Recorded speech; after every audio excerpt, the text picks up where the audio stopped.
السلام علیکم. ہمارے چینل بیا اور مالا پر خوش آمدید. اگر آپ ہمارے اس چینل پر پہلی دفعہ آئے ہیں یا آپ نے ابھی تک سبسکرائب نہیں کیا تو بیا اور مالا کو سبسکرائب کرنا اور بیل آئیکن پریس کرنا ہرگز نہ بھولیں. ربیہ اور صالح کی شادی کو 6 سال ہو گئے تھے اور ان 6 سالوں میں پہلے 4 سال محبت اور بعد کے 2 سال ربیہ نے شدید محبت سے نبھائے تھے. وہ 2 بہنیں اور ایک بھائی تھا. ماں باپ 2 سال پہلے انتقال کر چکے تھے. بھائی بہن شادی شدہ تھے. کیمسٹری میں MSc کے بعد لیکچررشپ اور صالح کا رشتہ دونوں ہی ربیہ کے لیے بھرپور خوشیاں لے کر آیا تھا. صالح اس کی چچا زاد امبرین کا دور پار کا سسرالی رشتہ دار تھا جس کی ماں نے ربیہ کو امبرین کے گھر دیکھ کر اس کے لیے رشتہ دے دیا تھا. صالح بینک میں مینیجر تھا. دیکھا بھالا تھا. شادی بھی جھٹ پٹ ہو گئی تھی. صالح سے چھوٹا ایک بھائی سبی، ریٹائرڈ ابا اور اس کی اماں. چھوٹا سا خاندان. وہ بہت خوش تھی. صالح بھی نرم مزاج کا خوبرو مرد تھا. اس کی قسمت میں لکھا گیا تھا اور اس سے محبت بھی کرتا تھا تو ربیہ خوش کیوں نہ ہوتی. امداد الحسن صالح کے ابا ریٹائرڈ سرکاری افسر تھے، اپنے کام سے کام رکھنے والے. اگر انہوں نے اس کی کبھی کوئی تعریف نہ کی تھی تو کبھی کوئی برائی بھی نہ کی تھی. سبھی بھی کسی انٹرنیشنل فرم میں اکاؤنٹنٹ تھا. صبح کا نکلا شام کو گھر آتا. اس کی ساس حاجرہ بیگم ایک روایتی ساس تھی. بہو کا جاب کرنا انہیں بالکل پسند نہ تھا مگر ربیہ کی جاب پر وہ خاموش ہی رہی تھی. اس کے کیے ہر کام میں مین میخ نکالنا حاجرہ بیگم کا پسندیدہ مشغلہ تھا مگر ربیہ کبھی بھی ان کی کوئی بات بری نہ مانتی تھی. کالج جانے سے پہلے کھانا بنا کر جایا کرو، آتے آتے تمہیں دیر ہو جاتی ہے. اور اس سے دیر تو واقعی ہو جاتی تھی. کیمسٹری کے پریکٹیکل جو کروانے ہوتے تھے سو وہ جلدی جلدی سالن پکا کر آٹا گوندھ کے صبح ہی رکھ دیا کرتی. 1-2 بار شام کو ہانڈی پکانے پر بھی انہوں نے ٹوک دیا تھا. امداد صاحب کبھی بھی رات کا سالن اگلے دن نہیں کھاتے، اس لیے بس صبح ہی بنا کر جایا کرو. میں نے اپنے گھر والوں کو عادت نہیں ڈالی ہوئی باسی سالن کھانے کی. اور ان کی بات پہ عمل نہ کرنا. بھلا ربیہ ایسا کیسے سوچ لیتی؟ ان کی کہی ہر بات پہ عمل اس کا فرض اولین تھا. صفائی والی کی کیا ضرورت ہے؟ ہمارے گھر کون سے بچے ہیں، گند تو اتنا ہوتا نہیں. وہ خود صفائی کیا کرتی. گھر کے ساتھ ساتھ کالج کی ذمہ داریاں احسن طریقے سے نبھاتے نہ جانے کتنا وقت گزر گیا تھا. تمہارے ساتھ کی لڑکیاں 2 بچوں کی مائیں بن گئیں اور ایک تم ہو جسے کوئی پرواہ ہی نہیں. شاید تم اولاد کو اپنے کیریئر کے راستے میں رکاوٹ سمجھ رہی ہو. تم خود ہی شاید ان ذمہ داریوں سے گھبراتی ہو، اسی لیے. ارے بی بی، گھر بچوں سے بنتا ہے، چیزوں سے یا پیسے سے نہیں، مٹی گارے سے بھی نہیں. اس میں جیتے جاگتے سانس لیتے افراد سے ہی رونقیں ہیں. پر تم لوگوں کو تو نظر نہیں آ رہا بی بی، بچہ پیدا کرنے کی بھی عمر ہوتی ہے. ہمارے ماں بابا نے تو چھوٹی چھوٹی عمروں میں ہمیں بیاہ دیا تھا. نہ کبھی ڈاکٹر کا منہ دیکھنا پڑا نہ ہسپتالوں کا. بچے بھی گھروں میں پیدا ہو گئے. پر آج کل کی لڑکیاں، اللہ جانے ان کے دماغ میں کیا سمایا ہے. کون سی وزیر اعظم بننے کی خواہش ہے ان کے دلوں میں. پہلے تو پڑھ پڑھ کے زندگی کے سارے اچھے سال ضائع کر دیتی ہیں اور پھر شادی کے بعد پھر سے نوکری، گھر بناؤ، پیسے جوڑو، زیور بناؤ، گاڑی خریدو. ارے سنتی ہو، چیزیں تو بنانے کے لیے پوری عمر پڑی ہے، لیکن ایک دفعہ عورت کی جوانی چلی جائے تو پھر بچہ پیدا نہیں کر سکتی. اور اولاد نہ ہو تو بھلا عورت کی کیا زندگی. مرد جب چاہے گا دوسری شادی کر لے گا. عورت کے پیر مضبوط تو اولاد سے ہوتے ہیں. اس کی زندگی میں گھر میں رونق بھی اولاد سے آتی ہے. تمہیں میری بات کیوں سمجھ نہیں آتی؟ پہلے تو اس نے سوچا کہ اماں کو یہ بات اپنے بیٹے سے بھی کرنی چاہیے. پھر یہ سوچ کر کہ شاید ماں بیٹے میں کچھ جھجک ہے اور وہ اسے ہی یہ سمجھانا چاہتی ہیں، اس نے صالح سے بات کرنے کا ارادہ کیا. لیکن اس ارادے کو کیے کیے بھی کئی دن گزر گئے۔ لوگوں کی شادی ہوتی ہے، خود ہی اولاد ہو جاتی ہے، اور اسے تو ہر چیز سے بڑھ کر اب یہ سوچنا تھا کہ اولاد کیوں نہیں ہو رہی اور آیا کہ کیسے ہوگی۔ اور اولاد صرف اسی کا مسئلہ تو نہیں تھا، یہ تو صالح کو بھی سوچنا چاہیے تھا۔ آخر اس نے کبھی بھی کیوں نہیں کہا ڈاکٹر کے پاس جانے کو یا پھر کوئی علاج کروانے کو۔ ہر روز ربیہ سوچتی کہ آج صالح سے بات کرے گی، لیکن ہمت ہی نہ کر پاتی، اور اوپر سے اماں اٹھتے بیٹھتے بس یہی بات کرنے لگی تھی۔ اس دن اس کی ساس نے جب یہ کہا تو اسے احساس ہوا کہ بہت بڑی کمی ہے، سو اس نے ڈاکٹر سے رابطہ کرنا چاہا۔ صالح کیوں نہ ہم کسی ڈاکٹر کو دکھائیں، کتنے سال ہو گئے۔ انگلیوں کے پوروں پر سالوں کی گنتی کرتے وہ صالح کا چہرہ دیکھنا بھول گئی تھی۔ ہاں، اپنی کسی کالیگ کے ساتھ کسی اچھی ڈاکٹر کے پاس چلی جاؤ۔ مشورہ دے کر وہ ایک بار پھر لیپ ٹاپ میں گم ہو چکا تھا۔ کالیگ کے ساتھ؟ ویسے تو گائنی والی ڈاکٹر کے پاس شوہر کے ساتھ ہی جانا چاہیے، لیکن چلو میں فریحہ سے کہوں گی، وہ جانتی ہوگی کسی اچھی ڈاکٹر کو۔ اس کے ساتھ لیٹے ابھی تک ربیہ کا دھیان ادھر ہی تھا۔ ویسے کیا فکر پڑے گی تمہیں؟ کیا میری محبت کافی نہیں تمہارے لیے؟ صالح کی آواز اس کے دائیں طرف سے آئی تھی، خوابناک آواز، نہ جانے اسے کیا باور کرا رہی تھی۔ اسے بھلا صالح کی محبت کے علاوہ کچھ اور چاہیے تھا؟ نہیں، اندر سے آتی آواز نے اسے یقین دلایا تھا، لیکن ایک تشنگی اور تڑپ یوں تھی جو کسی صورت سیراب نہ ہو پاتی۔ ایک ادھورا پن تھا جو اب صرف وہی محسوس کر پاتی تھی۔ آپ بالکل ٹھیک ہیں، اللہ کی طرف سے دیر ہے، بس دعا کیجیے، اور اگر اپنے شوہر کے ٹیسٹ بھی کرا لیں تو بہتر ہوگا۔ آج کل تو کچھ پتہ نہیں چلتا مسئلہ ہے کس میں۔ زیادہ تر عورتوں کو ہی مرد الزام ٹھہرایا جاتا تھا پہلے، اب جدید ٹیسٹوں کے نظام سے ہی سمجھ آئی ہے کہ مسئلہ کسی طرف بھی ہو سکتا ہے۔ اور ڈاکٹر سے ملاقات کے بعد اس کی نمازیں مزید لمبی ہو گئی تھیں۔ ایک ننھے منھے وجود کی خواہش کیسے کیسے اس کے اندر کروٹیں لیا کرتی تھی، کیسے کیسے وہ تنہائی میں آنسو بہاتی تھی۔ جو کوئی راہ چلتا وظیفہ بتا دیتا، منو ان ویسے ہی کرنے کھڑی ہو جاتی۔ کون سی منتیں، کون سی مرادیں تھیں جو اس نے نہیں مانی تھی۔ غرض اس کی زندگی کا کوئی پل بھی اس کا نہیں رہا تھا، بلکہ مجسم دعا کا روپ دھار گیا تھا۔ اسے اندازہ نہیں تھا کہ اس کے اندر بھی ایسی آگ لگی ہوئی ہے جسے بس ایک چنگاری کی ضرورت تھی۔ کیا صالح کی محبت اتنی طاقتور تھی کہ اسے کسی اور طرف دیکھنے ہی نہ دیتی؟ اب کیا ہوا تھا؟ کیا ہو گیا تھا؟ کیوں وہ ادھوری تھی؟ کیوں صالح بھی اسے مکمل نہیں کر پا رہا تھا؟ صالح، آپ بھی ٹیسٹ کروا لیں، اس دن ڈرتے ڈرتے اس نے اپنے شوہر سے کہا تھا، اور شوہر سے یہ کہنا بیوی کے لیے پل صراط سے گزرنے سے کم نہیں۔ کتنے ہی دن ادھیڑ بن میں رہنے کے بعد ان جملوں کو ترتیب دے کر اس نے کہا تھا، اور پھر صالح کو ٹیسٹ کے لیے تیار کرنے میں ہی اسے 1 سال لگ گیا تھا۔ اس میں بھی اس کی ساس اور ان کی طرف سے کی جانے والی کڑوی کسیلی باتوں کا ہاتھ تھا، جو وہ نا امید ہوئے بغیر صالح کے پیچھے پڑی رہی تھی۔ ایک ہمارا گھر ہے جہاں ویرانی ہی ویرانی ہے، نہ کوئی آواز نہ رونق۔ میں بوڑھی سارا دن دیواروں کو دیکھنے کے لیے رہ گئی ہوں، خود تو صبح اٹھے نوکریوں پہ چلے گئے، یہ بھی کوئی زندگی ہے؟ مجھے بڑھاپے میں ویرانے میں پھینک دیا گیا ہے۔ اس کی سانس اٹھتے بیٹھتے آئے گئے کے سامنے ہر وقت اسی طرح کے جملے دہراتی رہتی تھی۔ اس دن اس کی ساری امیدیں پھر ہمیشہ کے لیے دم توڑ گئی تھیں۔ شاید صالح اسے کبھی نہ بتاتا، اگر وہ ساتھ نہ ہوتی۔ اس کے بہت کہنے پر صالح کے ٹیسٹ اور پھر ان کا رزلٹ اس کے اندر سے جیسے کسی نے روح کھینچ لی تھی۔ وہ کبھی بھی باپ نہیں بن سکتا تھا۔ وہ حیران تھا، پریشان بھی تھا، اور وہ سب کچھ بھول کر اپنے شوہر کو تسلیاں دے رہی تھی۔ اسے پریشان دیکھنا ربیہ کے بس کی بات نہیں تھی۔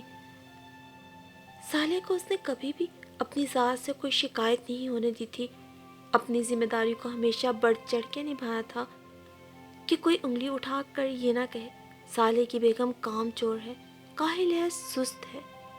ہر جگہ اپنا کردار بھرپور نبھایا تھا، تو بھلا آج زندگی کے اتنے اہم موڑ پر وہ اپنے شوہر کو رنجیدہ دیکھ بھی کیسے سکتی تھی؟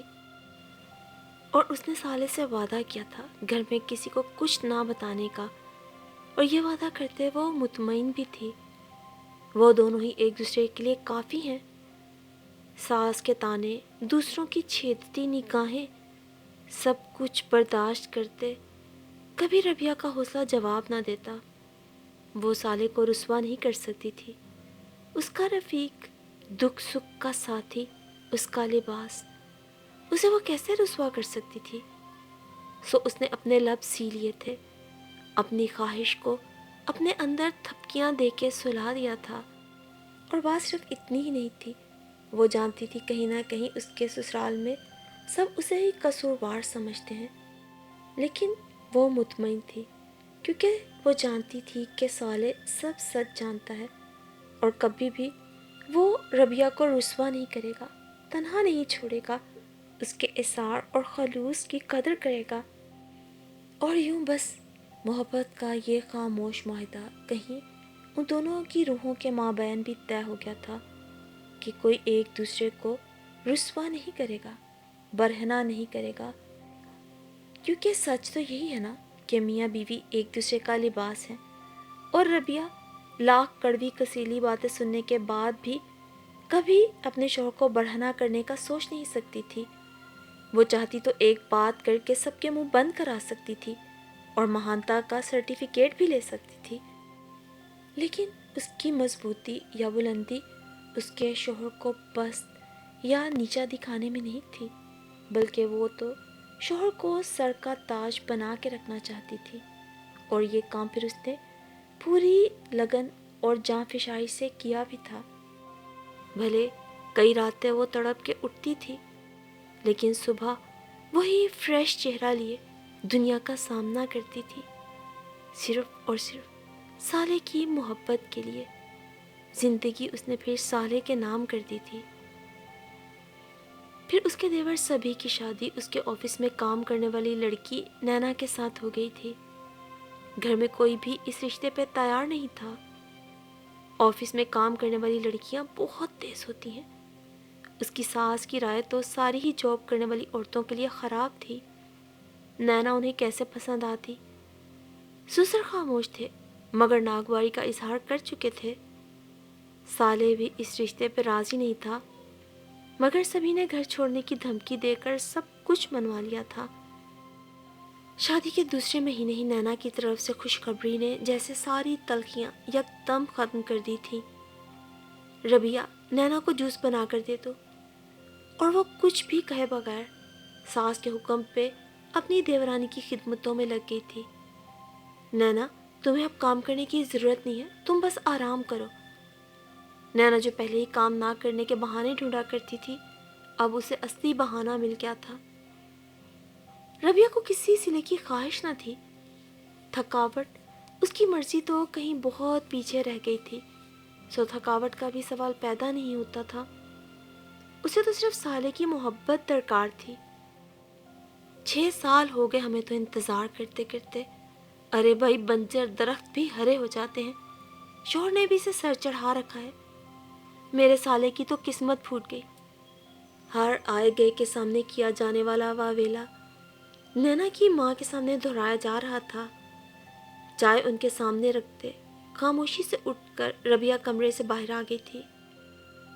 جب سے نینا امید سے ہوئی تھی، گھر میں یہ موضوع کچھ زیادہ ہی شدت اور حدت پکڑ گیا تھا۔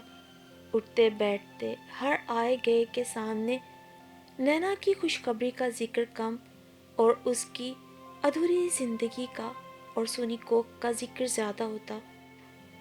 ذکر بھی کیسا، در حقیقت تو اس پہ گولیوں اور بندوقوں اور توپوں کے منہ کھل گئے تھے۔ جب جس کے منہ میں جو آتا وہ بول دیتا۔ سالے، ہم کوئی بچہ اڈاپٹ نہ کر لیں؟ ہاتھوں کی انگلیوں کو ایک دوسرے سے باہم جکڑے ربیہ نے نہایت آہستگی کے ساتھ اپنے شوہر سے پوچھا، تو سالے نے ایک ثانیے کے لیے اسے دیکھا، نہ جانے وہ کہاں کھوئی ہوئی تھی۔ کیا یہ بہت ضروری ہے؟ سالے کے پوچھنے پہ اس نے ہلکے سے نفی میں سر ہلا دیا۔ نہیں، تب تو اس نے کہہ دیا تھا سالے کی خوشی کے لیے، اور بھلے اس نے سالے کی خوشی کے لیے اپنے دل پر کتنی بھاری پتھر کی سلیں رکھ لی تھی، پر آج اس کا اعتماد، یقین، سکون اور محبت کے پرخچے اڑ گئے تھے۔ جس کی عزت کے لیے اس نے خود کو رول دیا تھا، وہ کیسے سب کے بیچ میں بیٹھا اسی کی ذات کی دھجیاں بھی کھیر رہا تھا۔ عورت کی سب سے بڑی خوشی اور کاملیت کو اس نے اپنے شوہر کی محبت کے آگے رد کر دیا تھا، اور وہ تو اس کی ذات کو ہی آج مکمل طور پر رد کر بیٹھا تھا۔ اس کا مذاق اڑا رہا تھا، اس کی محبت کا، اس کے اعتبار کا۔ دیوتا اونچے سنگھاسن پر بیٹھے اپنی داسی پہ رحم کھا رہا تھا۔ آج سالے کی اس کی غیر موجودگی میں کئی باتیں اگر اس کے کانوں میں نہ پڑتی تو سالوں کی تھکن اس پہ یوں غالب نہ آتی۔ آج اسے لگا تھا جانے کتنے برسوں کا سفر اس نے اکیلے پیدل طے کیا، اور وہ بھی ننگے پاؤں۔ جب اس نے سنا ربیہ میں ہی کمی ہے، ڈاکٹرز کی رپورٹ کے مطابق وہ ماں نہیں بن سکتی، اس کا گائن کا مسئلہ ہے جو حل بھی نہیں ہو سکتا، اندر سے آتی اس کے شوہر کی آواز تھی یا سورہ اسرافیل پھونکا جا رہا تھا۔ ہاں اور کیا، محبت ہے نا، اسی لیے تو چھوڑنے کا حوصلہ نہیں، ورنہ تو ایسے موقعوں پر عموماً مرد آرام سے دوسری شادی کا بہانہ بنا کر پہلی بیوی کو چلتا کرتے ہیں، پر میرے لیے یہ آسان نہیں۔ ربیہ کے قدم بھاگنے کی شدید خواہش کے باوجود حرکت کرنے سے انکاری ہو گئے تھے۔ وہ شاید فون پر کسی سے بات کر رہا تھا، اس کا محبوب شوہر۔ کوئی جائے پناہ، کوئی امان ربیہ کے لیے نہیں رہی تھی۔ وہ وہیں کھڑی تھی، اس سے کچھ سوچا ہی نہ گیا۔ سالے سے محبت کرتا تھا یا پھر وہ سالے سے محبت کرتی تھی؟ دکھتے دماغ نے اسے کچھ بھی بتانے سے انکار کر دیا تھا۔ تھکے شکستہ قدموں کو گھسیٹتے ربیہ نہ جانے کیسے دوسرے کمرے تک آئی تھی۔ کہنے کو صرف راہداری ہی تھی جس کے دوسرے سرے پر یہ دوسرا کمرہ تھا، لیکن اسے لگ رہا تھا اس نے بھاگتے بھاگتے نہ جانے کتنا فاصلہ طے کر لیا تھا۔ سچ ہی ہے، خوشی کے پل مختصر تو دکھ کی گھڑیاں طویل ہوتی ہیں، اور آج اتنے سالوں بعد اس پہ دکھ کا یہ پہاڑ ٹوٹا تھا۔ کاش وہ اندھی گونگی بہری بنی ہی باقی کی زندگی گزار دیتی، کاش کہ یہ ایک پل اس کی زندگی میں نہ آتا، وہ ایک پل جس نے اسے اس کی اوقات بتا دی تھی۔ اگر محبت کا مطلب اپنی خواہشات کی نفی ہے تو وہ تو اپنی خواہشات کی نفی کب سے کر چکی تھی۔ آج بھی کالج میں پریکٹیکل نہ ہونے کی بدولت وہ جلدی گھر آئی تھی تو کمرے کے دروازے میں کھڑے ہوئے اس نے اپنے شوہر کی یہ باتیں سن لی تھی، اس شخص کی باتیں جس کی محبت کو اس نے اپنے گلے کا ہار بنائے رکھا تھا، اور آج اس شخص نے اچانک اسے احساس دلایا تھا کہ یہ ہار تو ایک توپ تھا جسے خوشی خوشی اپنی گردن میں ڈالے وہ اکڑا اکڑا کے چلا کرتی تھی۔ اس محبت میں سب الزام اپنے سر لینے کے لیے بھی تیار تھی اور تقریباً لے بھی چکی تھی، پر آج سارے بھرم، سارے یقین ایسے ٹوٹے تھے کہ ان کی کرچیاں اس کے جسم کو لہولہان کر گئی تھی۔ اس سے محبت، شدید محبت کا دعوے دار، اس سے سکھ پانے والا، گھرستی پانے والا، کیسے اسے دوسروں کے سامنے رسوا کر رہا تھا، اور یہ تو اس کے دوست تھے جو آج اس نے یہ بات سنی، جانے وہ کہاں کہاں اپنی نجی محفلوں میں اس پر کیسا کیسا کیچڑ اچھالتا ہوگا۔ وہ خود کو محبت کا دیوتا یا پھر کوئی فرشتہ ثابت کرنا چاہتا تھا جس کی عظمت کو لوگ سلام کرتے نہ تھکتے ہوں، کہ جو ایک بانجھ عورت کو بھی صرف اور صرف خدا خوفی میں اپنائے بیٹھا تھا۔ عموماً مرد ایسا سوچتے ہوں گے، پر سالے ایسا سوچے گا، یہ ربیہ نے کبھی نہیں سوچا تھا۔ کمرے میں حبس ایک دم بڑھ گیا تھا، اتنا کہ ربیہ کے لیے سانس لینا مشکل ہو رہا تھا۔ اس نے اٹھ کے ساری کھڑکیاں کھول دیں، پھر بھی جانے کیوں سانس سینے کے اندر ہی گھٹ رہا تھا، اور اب گھٹتی سانسوں کے ساتھ آنسو بہاتی وہ صرف یہ سوچ رہی تھی کہ اس دو راہے پہ کھڑی ہو گئی، اسے محبت کے اس ہار کو گلے میں لٹکائے رکھنا ہے یا پھر اسے توق سمجھ کے گلے سے اتار پھینکنا چاہیے۔ عورت شاید زندگی بھر دو راہوں پہ ہی کھڑی رہتی ہے، لیکن جس دو راہے پہ ربیہ کھڑی تھی، اللہ نہ کرے کبھی کسی عورت کو عمر گزار کے ایسے کسی دو راہے پہ کھڑا ہونا پڑے کہ اس کی محبت ہی اس کے گلے کا توق بن جائے، جسے نہ تو اتارتے بنتی ہو اور نہ ہی پہنے جینا ممکن ہو۔ آپ ہی بتائیے ربیہ کو اب کیا فیصلہ لینا چاہیے؟ آپ ہی بتائیے ربیہ کی جگہ آپ ہوتے تو کیا فیصلہ کرتے؟ دھوکے اور محبت کا یہ ہار گلے میں لٹکائے دنیا کے سامنے خوشگوار ازدواجی زندگی کی اداکاری کرتے رہتے، یا پھر یہ توق پرے پھینک کر زندگی میں آگے بڑھنے کا فیصلہ کرتے؟